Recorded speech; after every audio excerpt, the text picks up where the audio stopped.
seja muito bem-vindo ao primeiro estudo desse trimestre de novos estudos da nossa Bíblia.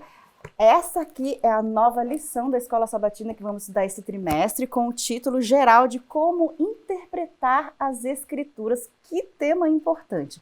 Afinal de contas, hoje em dia, quantas pessoas pegam a Bíblia e acham que ela é parte verdade, parte mentira, ou ela é só historinhas que inventaram, mas como que a gente pode ter certeza que esta é sim a palavra de Deus? É sobre isso que essa lição, esse livrinho aqui, vai estar falando esse trimestre. Serão 13 lições, 13 sábados nós estaremos aqui juntos para estudar sobre esse assunto.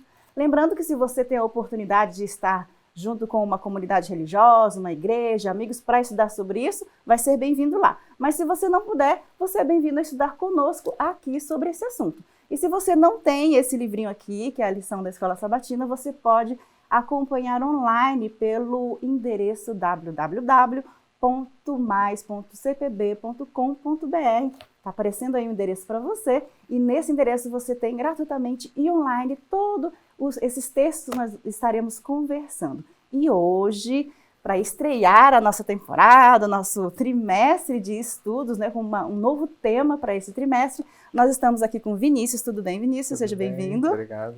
E estamos aqui com o Jodi, é isso mesmo, né? Isso mesmo. Seja muito bem-vindo, viu? Que Deus nos abençoe aí nesse estudo. Lembrando também que se você quiser comentar alguma coisa ou tiver alguma dúvida, você pode usar as nossas redes sociais, que é o facebook.com/Conexão 7 Curitiba, do jeitinho que aparece aí na tela para você. E agora nós vamos pedir para que o Vinícius então faça uma oração para iniciarmos o estudo com a bênção de Deus. Oremos. Pai querido, Pai de amor, obrigado pela oportunidade de estudarmos a Tua Palavra mais uma vez. Amém, Pai. Que ela seja um agente transformador em nossa vida por meio do Teu Espírito. Amém, Que Pai. o Senhor esteja entre nós nesse momento, por favor. Em nome de Jesus. Amém, Senhor. Amém. Amém, Senhor. Bem, a primeira lição desse tema fala sobre a singularidade da Bíblia, né? Como falamos, esse livro aqui não é só um livro de historinhas, ele tem um monte de curiosidades assim que de cara já são super interessantes. Como, por exemplo, a Bíblia foi escrita por mais de 40 autores, foi escrita no decorrer de 1.500 anos, é bastante tempo, né? Ela tem aí a dividida, né, em Novo Testamento, em Velho Testamento, e tem toda uma forma própria de interpretação. Essas são algumas curiosidades, mas as curiosidades já começam a deixar meio em dúvida, né? Se a pessoa está assim, já em dúvida ela fica mais. Porque, afinal de contas, como pode um livro que foi escrito por 40 pessoas diferentes, em épocas diferentes, em culturas diferentes, em países diferentes, no decorrer de 1.500 anos, poder escrever um livro só? É um livro só mesmo, e ainda se dizer sagrado? Então, vamos lá. Quem quer começar respondendo como que eu sei que esse livro é um livro só, apesar de ser escrito por 40 pessoas?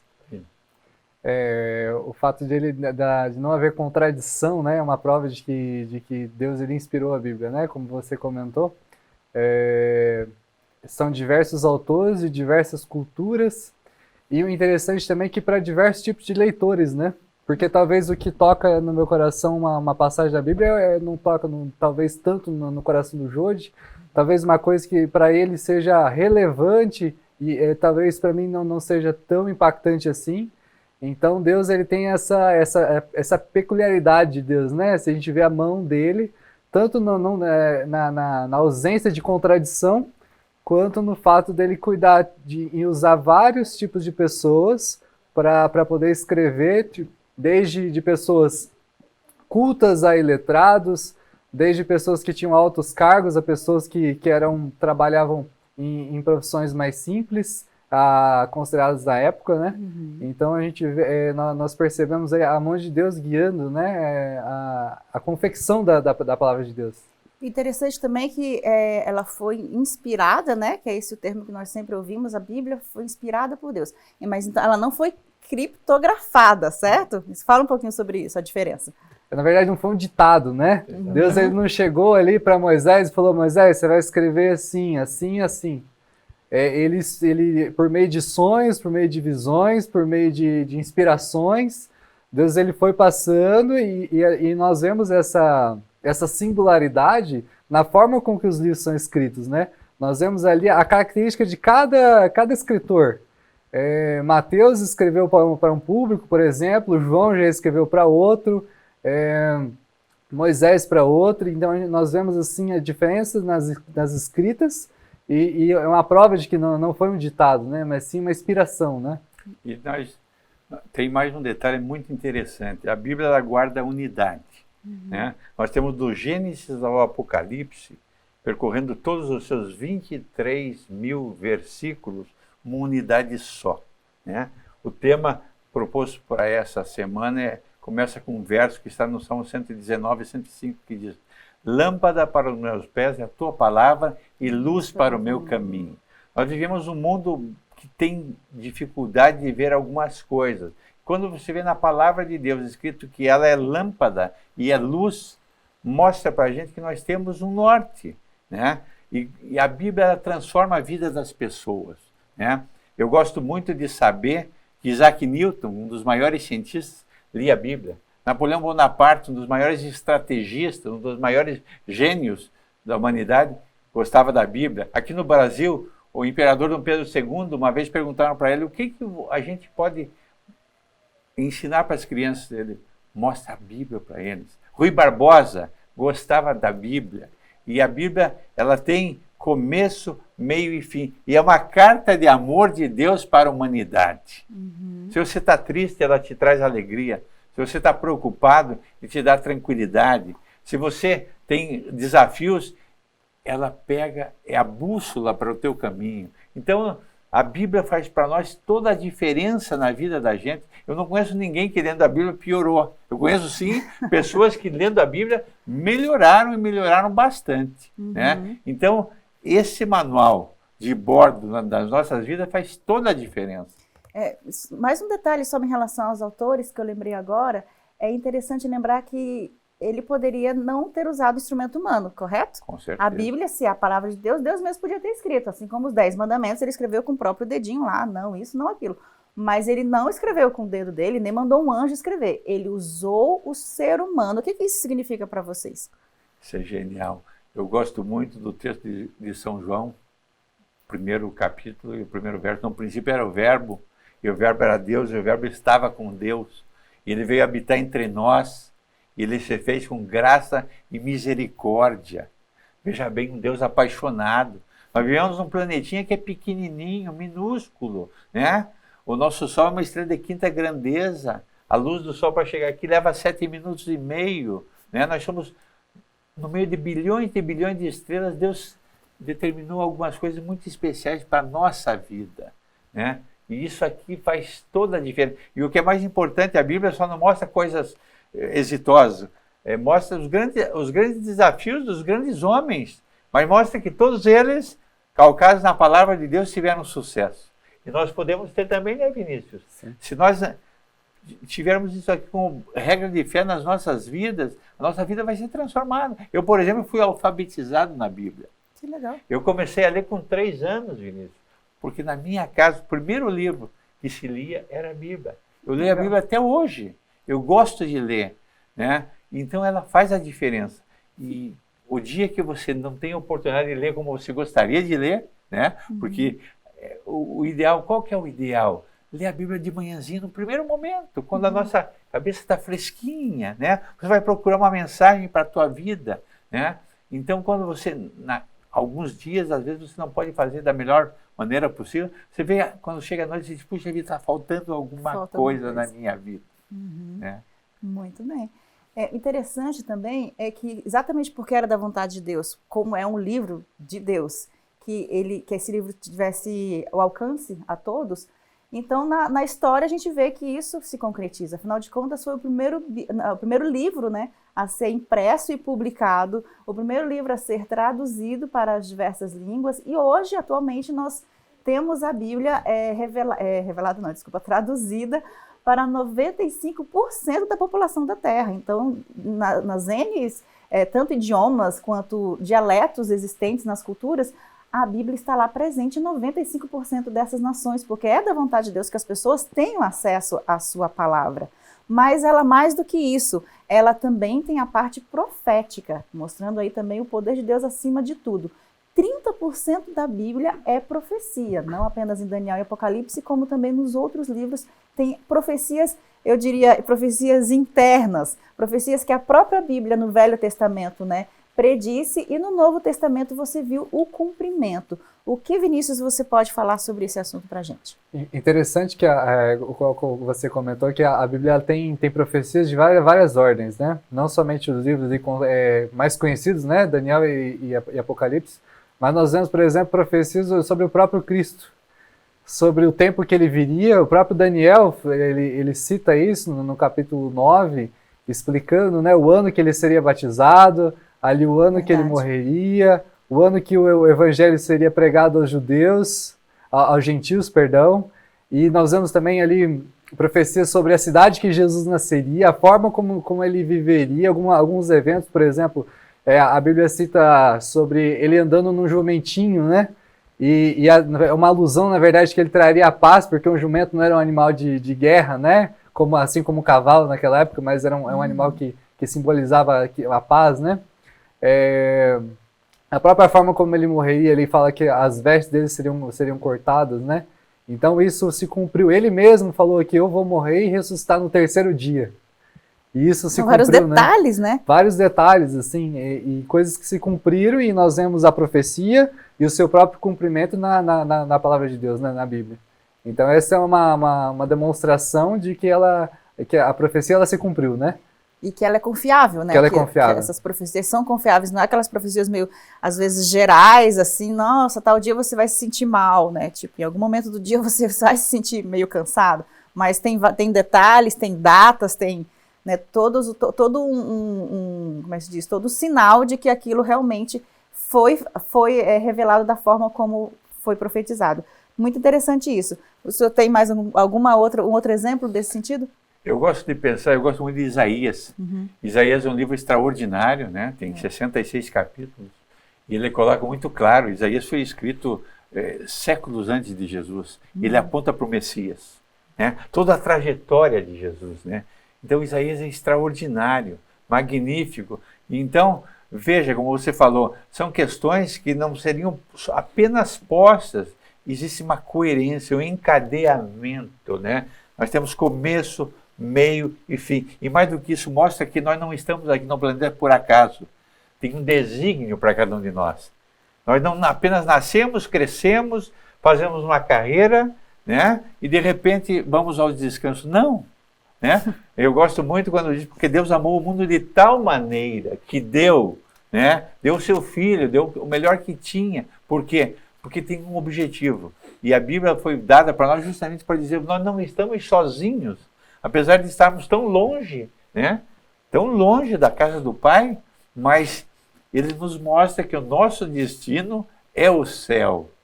E se nós... Tem um texto que eu gosto muito que diz: examinai as Escrituras, porque julgais ter nelas a vida eterna. Examinar não é apenas ler, é você cavar fundo, não é superficial. Hoje nós temos religiões, só religiões cristãs, temos mais de 40 mil. Então o que acontece? As pessoas ficam na superficialidade apenas e tão somente nela. Nós temos que cavar fundo. A parábola, né? A Bíblia tem muitas parábolas, né? A parábola da pessoa que foi procurar pérola de grande valor, né? Nós temos que procurar essa pérola de grande valor, né? São 1189 capítulos. Quer dizer, se cada dia você lê 3 capítulos, no ano inteiro você lê toda a Bíblia. Como ela faz bem para o coração da gente. Se você gosta de poesia, tem Salmos. Se você gosta de história, você tem 1 Reis, 2 Reis, 1 Crônicas, 2 Crônicas, né? Tanta coisa que você gosta, Eclesiastes, Cantares, né? Então são coisas e histórias que têm a ver com a nossa vida. E o que é melhor, quem gosta de ciência, nós levamos a vida inteira para descobrir que a Terra era redonda. E na Bíblia já estava escrito, né? Que a Terra é redonda. Então veja, hoje os achados de arqueologia, né, demonstram a veracidade da Bíblia, quer dizer, um Deus que não erra, um Deus que é infinito, ele não ia dar para cada um de nós alguma coisa que fosse pequena, ele dá uma coisa maior. Nós temos essa pérola de grande valor. É importante que a gente cuide, guarde, estude, mais do que isso, reparta Quando a gente descobre uma mensagem boa, né, uma coisa interessante, a gente quer repartir com as pessoas. Isso aqui é a melhor porção de repartir a vida das pessoas que nós conhecemos. Muito bem.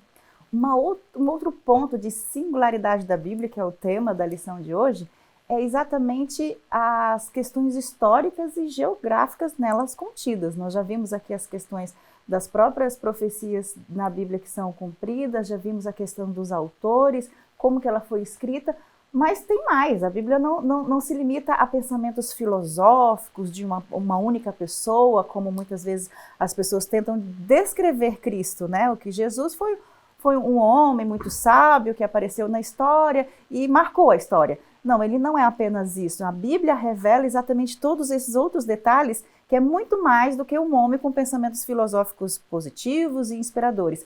Mas a Bíblia também tem citações tanto da história quanto geográficos, né? Um que eu achei bem interessante é sobre o Monte Moriá, inclusive, que é onde Abraão, né, o pai da fé, teve ali a sua grande prova de ter que sacrificar o seu próprio filho Isaque, né, ele quase sacrificou, mas ele chegou nesse ponto e foi no Monte Moriá que essa história tão conhecida aconteceu. No mesmo monte em que Jesus, séculos depois, seria crucificado, né? No caso, naquele momento da cruz já não se usava tanto esse nome Moriá, mas é o mesmo monte, o mesmo lugar geográfico, mostrando, como eles disseram, a coesão. Todo livro tem uma coesão, tem um início, um meio e um fim. E a Bíblia, apesar de ter sido escrita com essa diversidade de situações, ela mantém a coesão de uma literatura bem escrita.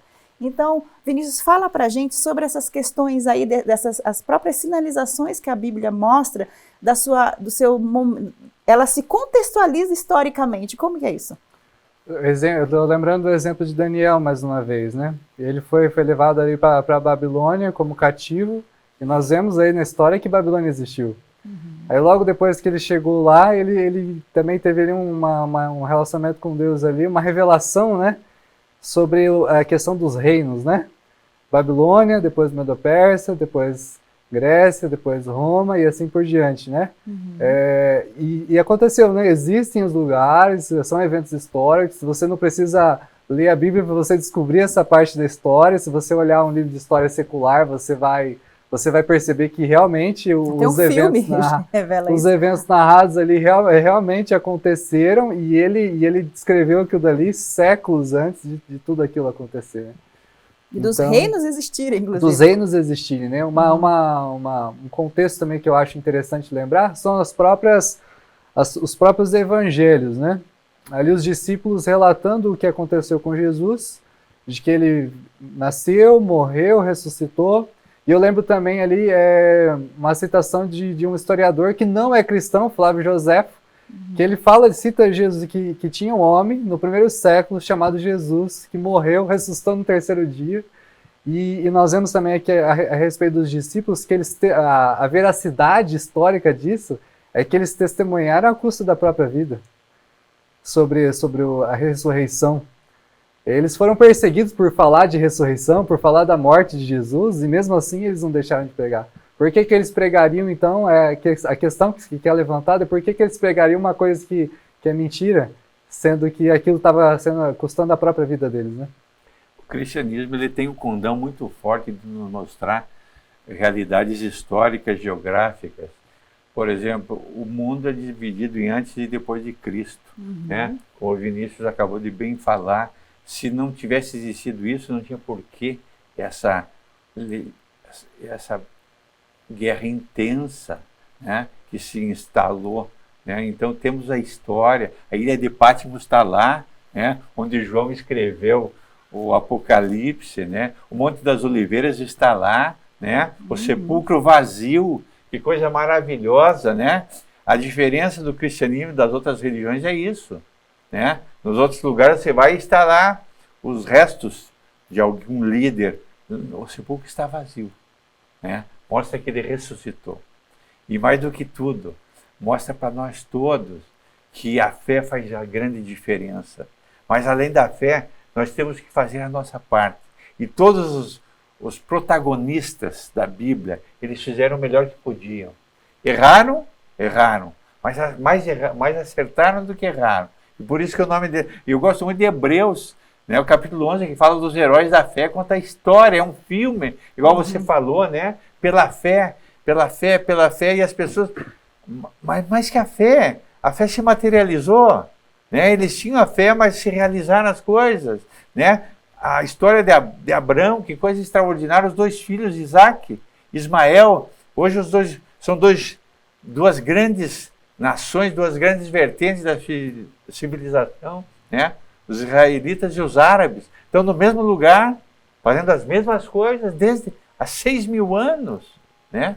Então isso é magnífico, é extraordinário, é só obra de um Deus. Um homem não poderia imaginar isso aqui. Uma vez eu ouvi alguma coisa que eu gosto e guardo muito para mim.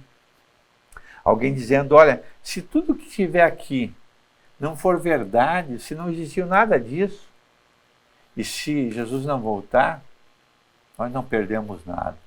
Mas se tudo aqui for verdade, se tudo existiu, e se ele voltar realmente, como nós acreditamos, nós temos perdido tudo. Nós temos uma eternidade para ganhar. E o manual é esse aqui. Por isso, meus irmãos queridos que nos assistem nessa manhã, vamos ler a Bíblia. A placa de igreja, às vezes, não é tão relevante. O relevante é o teu coração e o teu desejo de pôr em prática aquilo que está nesse livro. Muito bem.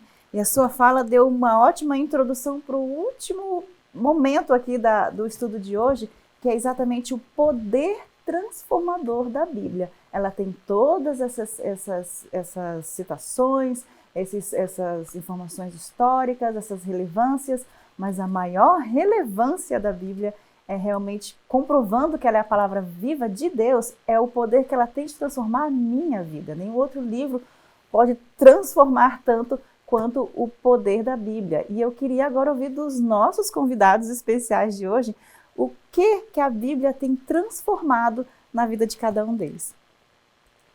Quem começa? Eu lembro de uma vez que eu estava passando por alguns problemas no trabalho, relacionados à vida profissional no geral, e durou alguns meses, sabe? Essa é uma fase difícil assim no trabalho. E eu lembro que a cada manhã eu não tinha nem vontade às vezes de levantar da cama, Júlio. E eu começava ali a fazer minha oração e estudar a Bíblia, e eu ia levantando e na hora que eu saía de casa eu já estava perfeitamente bem. Então eu lembro que a palavra de Deus teve uma influência transformadora na minha vida, e isso acontece até hoje. Mas nesse evento específico assim, eu vi Deus ele me dando força. E como eu gosto daquele do verso de Hebreus 4:12, que fala que a palavra de Deus ela é viva e eficaz.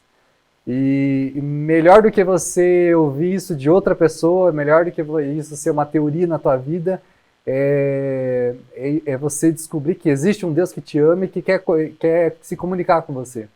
Porque um evangelho teórico ele funciona enquanto está tudo bem. Mas quando as coisas não passam aí de mal a pior, você precisa conhecer um Deus na prática, um Deus verdadeiro. E esse Deus ele é revelado nas Escrituras, e basta a gente estudar elas para a gente conhecer ele. Muito bom, muito legal. Então esse Deus se revelou para você através da Bíblia, lhe dando condições, inclusive físicas, para manter o dia. Muito legal. E você, gente? Extraordinário. Bom, eu sou mais velho de 5 irmãos. E eu estava sendo preparado para ser o comandante das nossas empresas. Nós tínhamos muitas empresas no interior do Paraná, em Guarapuava.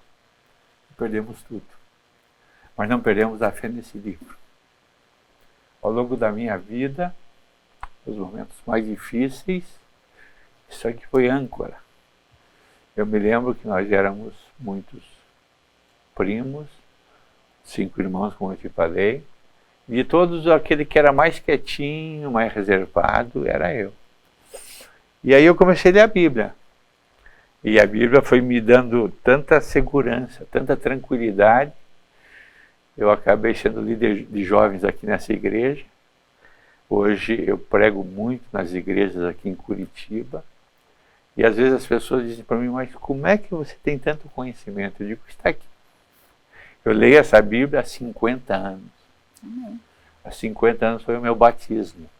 Né? Eu me batizei no batismo da primavera de 71, pastor Hoffman, lá em Guarapuava. Né? Então essa aqui é a minha companheira. Eu tenho em casa mais de 30 volumes de Bíblia, uma diferente da outra. Cada vez que eu tenho que preparar alguma coisa, eu pego vários deles para comparar, né? E a essência é a mesma, mas a visão é outra. Eu sou grato, eu sou muito feliz. Aqui vocês veem uma pessoa muito feliz.